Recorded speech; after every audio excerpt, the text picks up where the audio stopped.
Sampai waktu itu karena tidak ada obat, tidak ada medis yang cukup modern. Sampai saya cari itu di warung-warung atau di toko-toko obat yang sederhana, obat sakit kepala yang paling keras. Painkiller ya, iya. Untuk membunuh rasa sakit aja ya Pak? Karena sudah mulai terasa sakitnya. Ya. Sampai saya tuh tidak bisa tidur, posisi tidur salah, posisi duduk salah, berdiri salah. Jadi sampai seperti itu penderitaannya. Dan saya sempat putus asa. Sahabat Cross Talk, bersama saya Grace Kusno dalam bincang-bincang Cross Talk berisi kesaksian daripada orang-orang yang sangat mengasihi Tuhan. Namun dalam hidup mereka menghadapi tantangan yang sangat berat.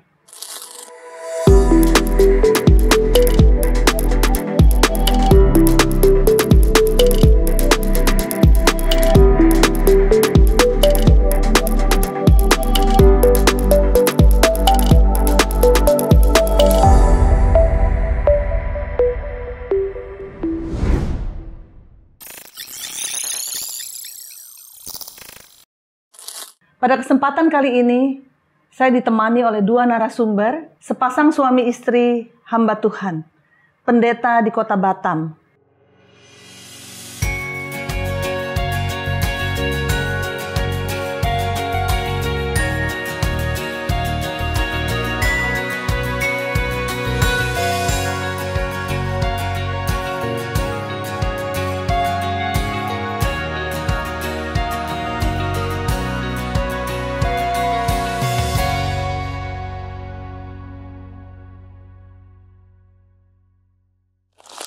Saya perkenalkan Pak Jonathan Lim. Selamat datang Pak Jonathan Lim. Ya, dan Ibu Susilowati ya, yang sudah menjadi pendamping berapa tahun Bu?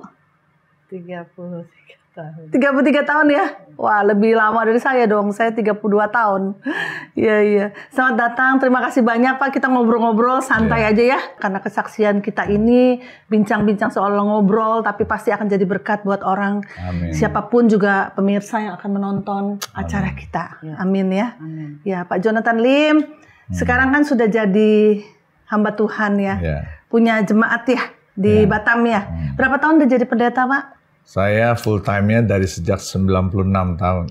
1996. 27 ya? Iya. 27 tahun ya? Iya. Jadi sesudah menikah 6 tahun, kemudian kurang lebih ya 6 tahun, kemudian jadi full timer. Iya.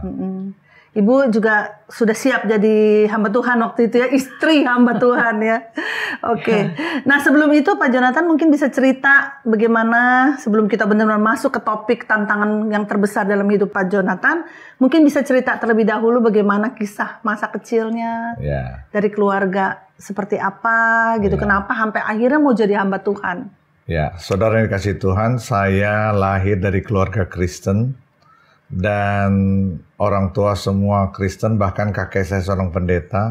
Tetapi saya mengalami masa kecil yang tidak ideal, di mana orang tua saya berpisah, papa mama saya, karena mama saya sakit psikis, dan kemudian orang tua saya berpisah, dan akhirnya saya diputuskan untuk dibesarkan oleh nenek saya.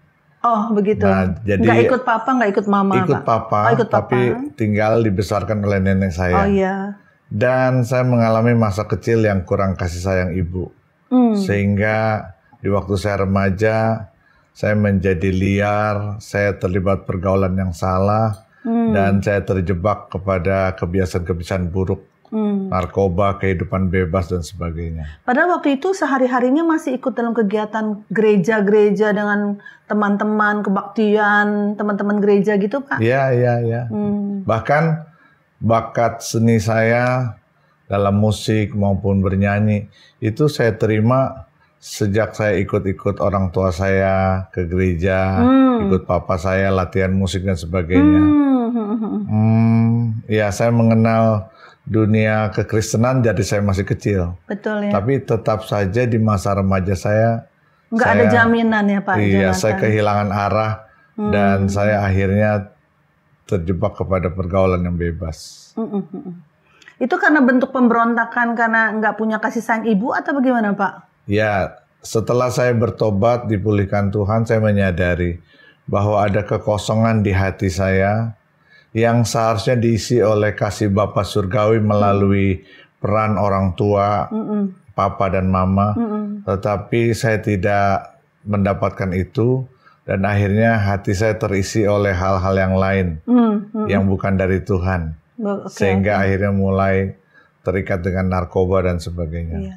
Jadi para pemirsa yang dikasih Tuhan, ternyata lahir dari keluarga Kristen, bahkan seorang kakek yang adalah hamba Tuhan, bukanlah jaminan bahwa seseorang akan pasti dekat sama Tuhan, akan pasti hidup benar gitu ya, akan pasti punya hubungan dengan Tuhan. Karena ternyata cerita selanjutnya Pak Jonathan akan menceritakan bagaimana pertemuannya Pak Jonathan secara pribadi dengan Tuhan gitu ya Pak ya. Bagaimana, silakan Pak. Iya, saya ingat sekali bagaimana perjumpaan saya pertama kali secara pribadi dengan Tuhan. Ketika saya pindah ke kota Tangerang, saya tinggal di rumah tante saya yang kebetulan juga gembala sidang. Dan suatu pagi saya mendengar hamba-hamba Tuhan sedang berdoa, menyembah Tuhan, bermazmur. Dan tiba-tiba suara mereka membangunkan saya. Dan ada kesadaran kehadiran Tuhan di dalam hati saya. Dan saya tiba-tiba diliputi oleh satu perasaan bahwa saya memerlukan Tuhan gitu. Sampai saya secara spontan berdoa kepada Tuhan. Kalau memang Tuhan itu benar-benar ada, saya ingin hidup saya berubah. Saya ingin mengalami suatu perubahan yang radikal dalam hidup saya. Iya. Oh, jadi bahkan pada saat itu Pak Jonathan bilang kalau Tuhan benar-benar ada. Berarti selama ini walaupun sudah aktif di gereja, ikut papa dan sebagainya, tetap ternyata jauh di dalam hati Pak Jonathan masih ragu bahwa Tuhan itu benar-benar ada, begitu? Karena ada beberapa hal. Pertama, masalah keluarga. Yang tidak ideal, kondisi orang tua. Dan kedua juga masalah keyakinan.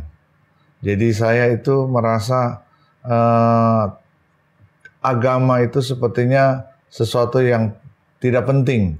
Kenapa bisa begitu Pak Jonathan? Karena saya melihat tidak ada efek yang baik dalam kehidupan pribadi saya dan keluarga saya. Jadi itulah yang membuat saya akhirnya tidak punya keyakinan yang kokoh. Betul, betul. Sampai satu titik di mana saya merasakan bahwa saya juga sudah putus asa dengan kehidupan saya yang sudah hancur itu. Dan saya tetap memerlukan sebuah pribadi yang lebih atau kuat figur, atau lebih besar daripada Pak Jonathan sendiri. Nah itulah sampai saya mengatakan kalau memang Tuhan itu benar-benar ada. Karena selama ini saya menganggap kalau Tuhan ada, kenapa keluarga saya seperti ini? Kenapa hidup saya seperti ini? Kenapa saya mengalami kegelisahan yang menahun gitu kan? Tidak ada damai sejahtera. Tidak ada damai sejahtera. Padahal firman Tuhan berkata, damai sejahtera aku tinggalkan padamu, gitu ya Pak. Tapi kok saya nggak damai dalam hidup begitu ya Pak? Tidak ada kepuasan secara yang maksimal dalam kehidupan. Nah Pak Jonathan kan satu kali mendengar pujian di tempat tantenya Pak Jonathan, karena itu kebetulan gereja juga ya. Terus mereka memuji, berdoa, memuji, menyembah Tuhan. Itu kan sering didengar sama Pak Jonathan. Kok terjadi perbedaan saat itu? Kenapa Pak? Saya kira itu titik balik di mana sudah waktunya Tuhan untuk menyentuh saya secara pribadi dan saya meresponinya. Sehingga sejak saat itu hidup saya berubah. Saya bisa menghilangkan kebiasaan buruk saya. Puji Tuhan. Keterikatan saya terhadap narkoba tanpa rehabilitasi. Dan singkat cerita, Tuhan pertemukan saya dengan istri saya yang seorang aktivis di dalam pelayanan pemuda waktu itu. Ini sesudah perjumpaan pribadi dengan Tuhan ya Pak? Iya, betul. Jadi Pak Jonathan kemudian aktif di gereja. Kali ini dengan kesadaran dan hubungan pribadi dengan Tuhan. Ada dua hal. Pertama memang saya ingin memberikan hidup saya lebih lagi kepada Tuhan. Kedua karena istri saya waktu itu juga minta saya bantu pelayanan musik. Jadi dua hal itu mendorong saya untuk masuk dalam dunia pelayanan. Sampai akhirnya tahun 1990 saya memutuskan untuk menikah dan kami menikah tanggal 4 Maret 1990. Dan sejak itu kami berdua aktif di dalam pekerjaan Tuhan. Luar biasa ya. Sobat Crosstalk, memang ternyata Tuhan itu sangat luar biasa. Tuhan akan merespons manakala kita merasa bahwa kita tidak berdaya. Pada saat kita merasa bahwa Tuhan, saya membutuhkan sebuah pribadi yang bernama, mungkin waktu itu ragu Tuhan itu ada atau tidak, tapi sesuatu yang lebih besar, mencari kedamaian, mencari kepuasan yang tidak didapatkan. Pada saat kita hadir dan bicara demikian pada Tuhan, saya percaya Tuhan akan menyatakan dirinya kepada kita seperti Dia menyatakan diri kepada Pak Jonathan. Ya, teriakannya, kerinduannya terjawabkan, dan Tuhan sendiri yang menghampiri Pak Jonathan. Dari ketidakmampuan untuk melawan dosa, setelah berjumpa dengan Tuhan, menjadi mampu melawan kelemahan dan dosa. Oleh karena bukan kemampuannya pribadi, tapi karena Tuhan yang telah ada dalam hidup Pak Jonathan. Kurang lebih seperti itu ya Pak ya. Oke, sesudah itu bukan cukup sampai sana, Tuhan mengirimkan pendamping. Ibu yang cantik ini, Ibu Susilowati yang ada di samping Pak Jonathan. Gimana Bu? Waktu itu kenapa minta bantuan Pak Jonathan buat main musik? Emang nggak ada yang lain? Waktu itu memang agak susah ya kalau anak-anak muda untuk melayani kan, karena mereka kebanyakan nggak mau. Oh gitu ya? Jadi saya melihat di dalam dirinya ada talenta, dia suka memuji Tuhan. Jadi ya saya mendekatinya waktu itu memang karena memang kita butuh pemusik. Awalnya seperti itu ya. Butuh pemusik untuk mendukung kegiatan pemuda-pemudi waktu itu. Iya. Terus kemudian beliau suami saya waktu itu calon ya, belum calon dia respon. Jadi oke, dia bilang dia dukung gitu, dia ikut. Padahal ada udang di balik batu. Iya. Waktu itu sih nggak ada katanya wah, berhubung naksir terus dimintain bantuan gitu ya Pak, kesempatan. Oke, terus gimana Bu? Iya, terus setelah itu ya semakin dekat dia membantu ya, semakin dekat ya, akhirnya ya motivasinya jadi ke pribadi gitu. Jadi ya akhirnya saya juga setelah calon suami saya waktu itu bilang bahwa memang dia suka sama saya, tapi saya bilang ya kita berdoa dulu. Saya bilang gitu, berdoa, kita ikuti prosesnya, berdoa beberapa bulan. Kemudian saya juga yakin, saya yakin saya terima dia. Udah tahu masa lalunya Pak Jonathan ya Bu? Waktu itu sedikit dia cerita tentang hidup dia, tentang keluarga dia. Jadi akhirnya ya saya juga melalui doa, saya pikir saya juga udah dapat jawaban, yakin dengan dia, akhirnya ya saya terima dia. Puji Tuhan ya. Bukan kebetulan atau rancangan manusia menurut saya. Karena nanti di belakang ini kita akan mendengar bagaimana waktu tantangan terjadi dalam hidup Pak Jonathan, peranan seorang istri itu luar biasa. Mungkin kalau dapatnya bukan Ibu Susilowati belum tentu seperti ini ya Pak. Betul nggak Pak Jonathan? Iya, betul. Betul Bu. Iya. Gimana? Jadi selanjutnya sesudah itu lahirlah putri ya. Ada berapa putri ya Pak? Begini. Kami menikah tahun 1990 dan kemudian Tuhan tidak karuniai anak kandung. Jadi anak-anak yang bersama kami itu adalah sebetulnya keponakan-keponakan yang dipercayakan kepada kami untuk urus mereka. Jadi saya memperlakukan mereka seperti anak kandung sendiri. Dan puji Tuhan itu menambah kebahagiaan kami. Sehingga pelayanan saya semakin maksimal. Di dalam sebuah pelayanan, kesaksian rumah tangga kita, keluarga kita, anak-anak kita, itu sangat penting untuk mendapatkan kepercayaan baik dari Tuhan dan juga dari jemaat. Jadi singkat cerita, anak-anak tumbuh besar bersama dengan kami. 3 ya Pak? 3, ya. Wanita semua? Wanita semua. Keponakan semua ini? Iya. Tapi dari bayi ikut Bapak Ibu? Ada yang sudah remaja, ya. Jadi luar biasa. Mereka benar-benar juga bersikap sebagai anak kami gitu. Jadi kita membesarkan mereka tidak mempermasalahkan soal status keturunan, tetapi fungsi kami sebagai orang tua kami jalankan. Dan terasa sampai hari ini mereka anak-anak yang baik. 2 sudah menikah dari 3 anak kami. Dan semua anak menantu kami sangat support dalam pelayanan. Dan kami merasakan itu sebagai satu hadiah dari Tuhan. Ya, bahkan ketika saya mengalami kondisi terburuk di dalam sakit penyakit yang saya alami, maka disitulah saya melihat Tuhan bekerja lewat istri, lewat anak yang Tuhan percayakan kepada kami. Luar biasa ya Pak. Saya dan suami juga tidak punya anak kandung, tapi kami tidak mengangkat anak, tapi anak-anak pelayanannya banyak sekali. Kami menikah 91, ibu 90 ya. Oke, puji Tuhan, luar biasa, kesaksian yang luar biasa. Baik, nah sesudah itu kita akan lanjutkan Pak mengenai proses yang sangat berat ini bagi kehidupan Bapak dan Ibu. Berapa tahun menjadi full timer, menjadi hamba Tuhan, baru mengalami sakit penyakit? Berapa tahun, Pak? Ya, saya mulai melayani secara full time tahun 1996. Jadi Tuhan persiapkan dari menikah 1990. Selama 6 tahun kami berdua melayani di gereja lokal, gereja sendiri, maupun juga melayani tubuh Kristus dalam jaringan-jaringan pelayanan pemuda. Nah, rupanya semua itu adalah proses di mana Tuhan sedang mempersiapkan kami untuk melayani secara full time. Begitu ya. Ya, tahun 96 kami ke Batam. Ada seorang hamba Tuhan senior kami yang meminta kami untuk bantu di Batam. Dan sejak itu kami mulai secara aktif menjadi pemimpin di dalam satu gereja. Awalnya adalah pemimpin pujian penyembahan. Tapi dari tahun 2001, ketika pemimpin kami mendelegasikan kepemimpinan di gereja itu, kami mulai memimpin sebagai seorang pemimpin jemaat di gereja itu. Nah, dan proses yang kami alami sebetulnya cukup panjang.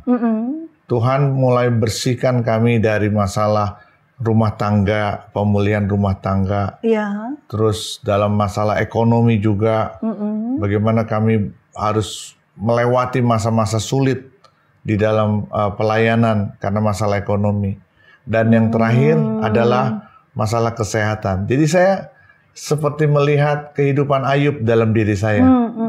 Ayub pertama mengalami di mana harta bendanya habis. Demikian juga dengan kami ya. Waktu kita ke Batam, semua aset, semua tabungan habis karena kami harus korbankan untuk kami bisa survive di dalam pelayanan. Nah, tetapi Tuhan akhirnya pulihkan kondisi finansial kami.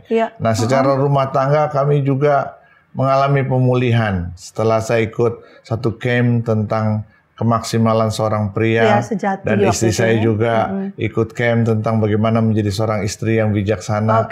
Kami dipulihkan Tuhan.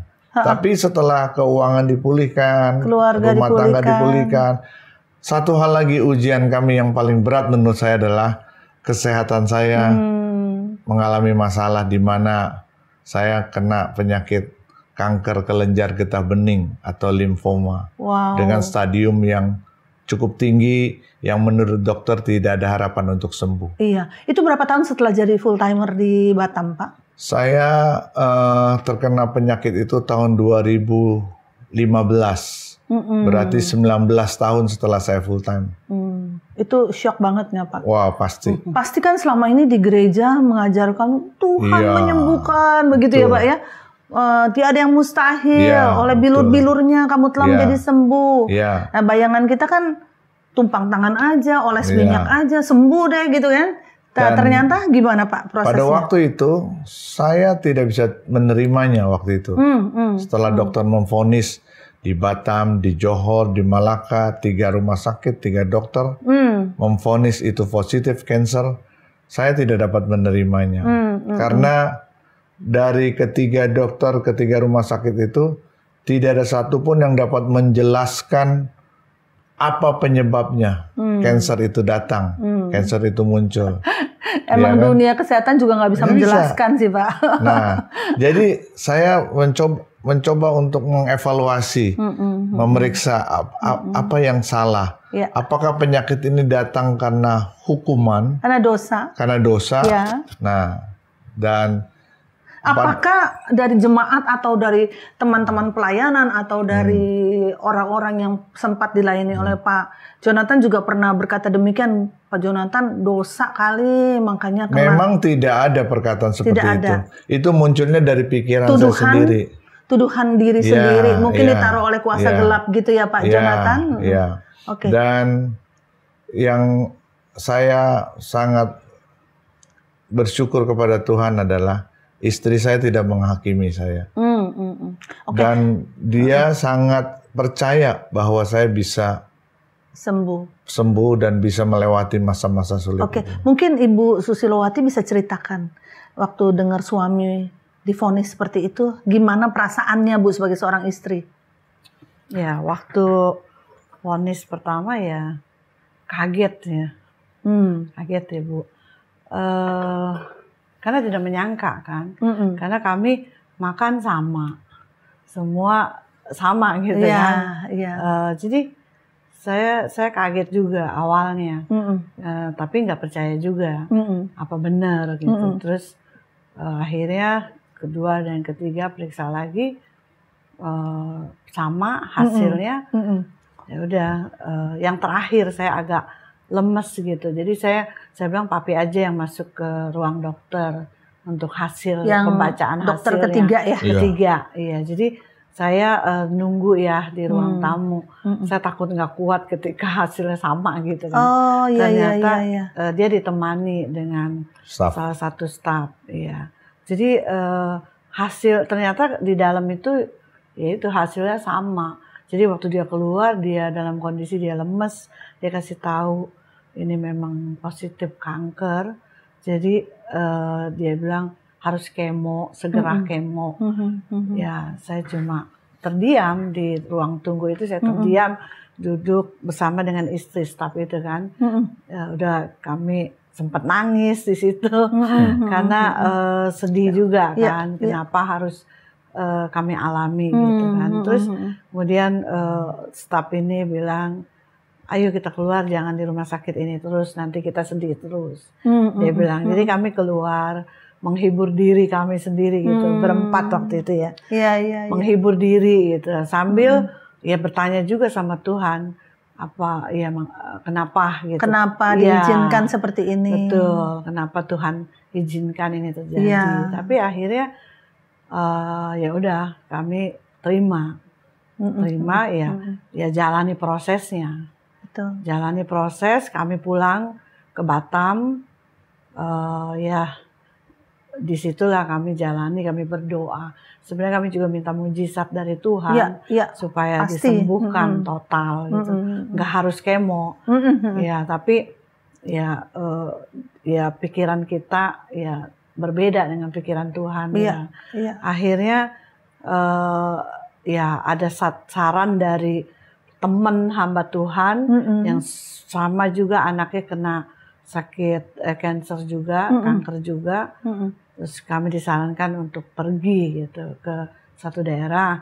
Tetapi sebelumnya ada jemaat ajak suami saya, dia pergi ke berobat alternatif ke Sinsay ya? Iya, Sinsay di Singapura.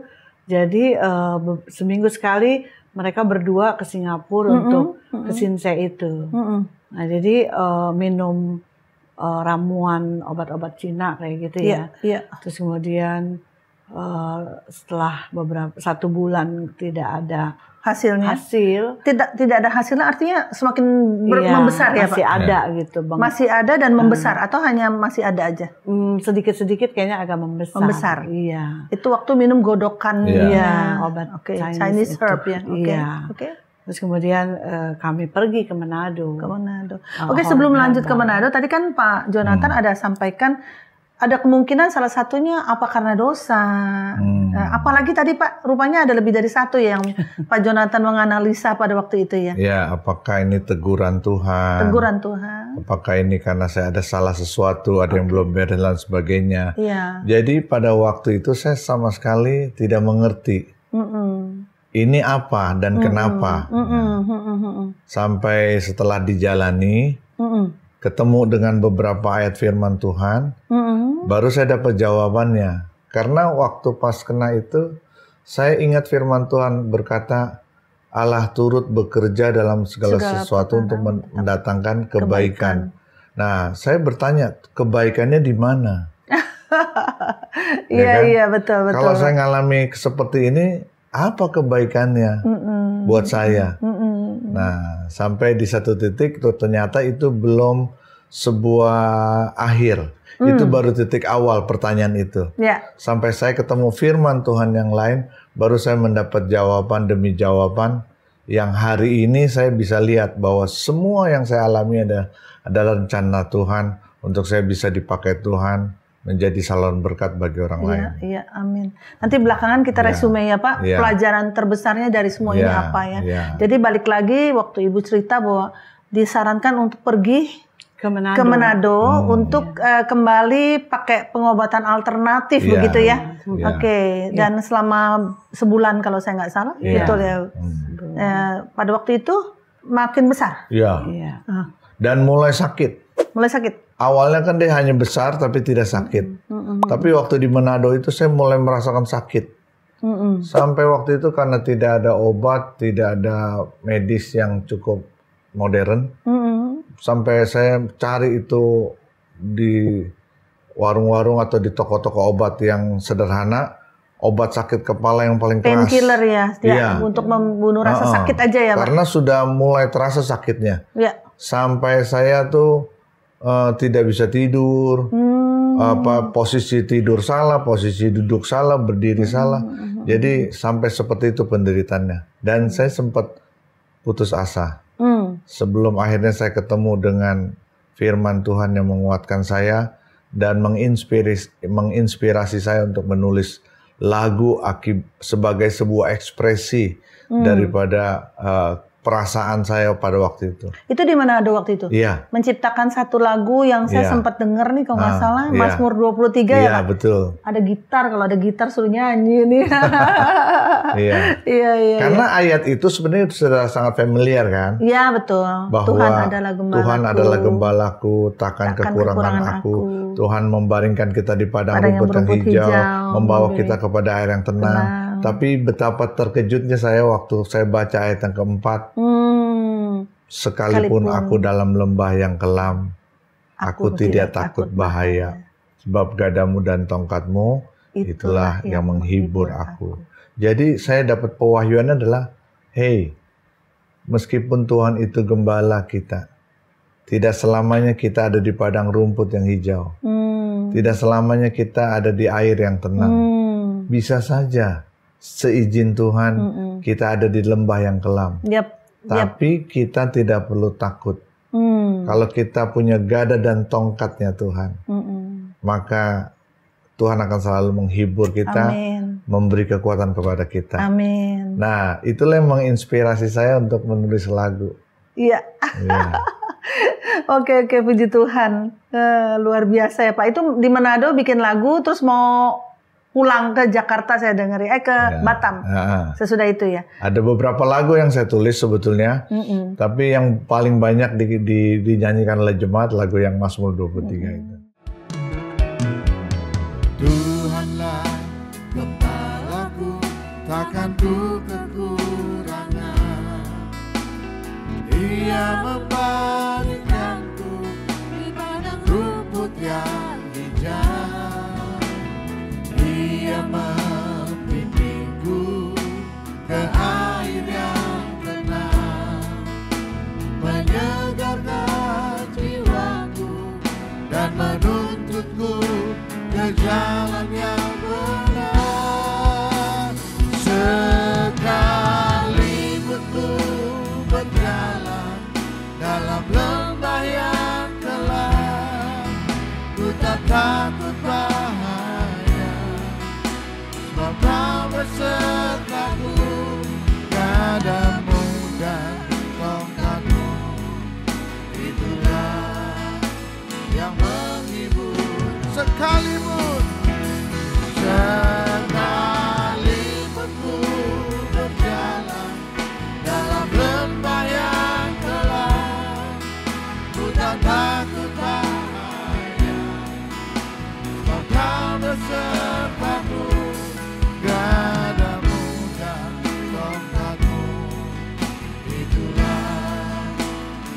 musik memuji Tuhan.